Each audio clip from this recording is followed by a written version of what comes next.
La parole pour 10 minutes à l'honorable représentante du Pakistan. Thank you, Mr. President. My delegation is exercising its right of reply in response to the statement made by the Indian representative. Jammu and Kashmir neither is a so-called integral part of India, nor is it India's internal matter. India remains in occupation of an internationally recognized disputed territory whose final disposition needs to be decided in accordance with the democratic principle of a free and impartial plebiscite under the United Nations auspices as provided for under numerous resolutions of the Security Council. In order to divert attention from ever-increasing international condemnation of India's widespread and escalating human rights abuses in Indian illegally occupied Jammu and Kashmir, India continues to level baseless allegations and rely on outright lie and obfuscation. India's compulsive obsession with Pakistan is neither new nor surprising. It has permeated its ruling elite and governance structures. But there is a method to this obsession, as it underpins India's electoral and foreign policy under the ruling RSS-BJP Hindutva-inspired government. The EU Disinfo Lab has graphically revealed how India has deployed such tools of deflection, deception, and disinformation against my country, including at the United Nations. Mr. President, India's violation of human rights in Indian-occupied Jammu and Kashmir are well documented in the two reports of the High Commissioner for Human Rights. Since 5 August 2019, the High Commissioner has urged India to unlock the situation and fully restore the rights that are currently being denied to the people of the occupied territory. Several special rapporteurs and mandate holders have also termed the human rights situation in Indian illegally occupied Jammu and Kashmir in a, quote, free fall, unquote. Major human rights organizations, including Human Rights Watch and Amnesty International, have expressed similar serious concerns about India's human rights violation, including in the occupied territory. Not surprisingly, Indian authorities have failed to respond to any of these communications. In fact, a witch hunt has been launched against those who dare to report these crimes. Only last year, Amnesty International ceased work in India, citing constant harassment at the hands of the government. The government of Pakistan has recently released a comprehensive and well-researched dossier containing the entire range of gross, systematic, and widespread violations of human rights being perpetrated by Indian security forces in the occupied territory. We call upon the international community to take cognizance of the compelling evidence and hold India accountable for the heinous crimes.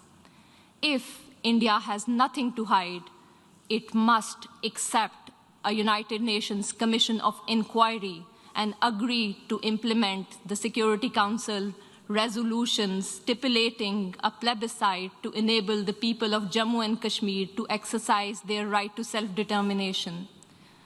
Mr. President, as for India's use of the canard of terrorism, regurgitating stale arguments that are typical of all occupiers, let me emphasize that India itself is the principal perpetrator, sponsor, financer, and abettor of terrorism in the region.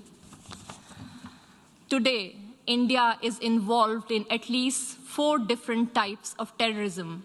First, India is resorting to state terrorism to suppress the people of Indian illegally occupied Jammu and Kashmir. Since 1989, Indian occupation forces have killed more than 96,000 Kashmiris, widowed around 23,000 women, and used rape as a weapon of war and orphaned more than 108,000 children. Second, it is funding and supporting terrorist organizations like the TTP, which are involved in numerous cross-border terrorist attacks against Pakistani military and civilian targets. Over the last decade, thousands of Pakistanis have lost their lives or have been injured as a result of these Indian-sponsored terrorist attacks.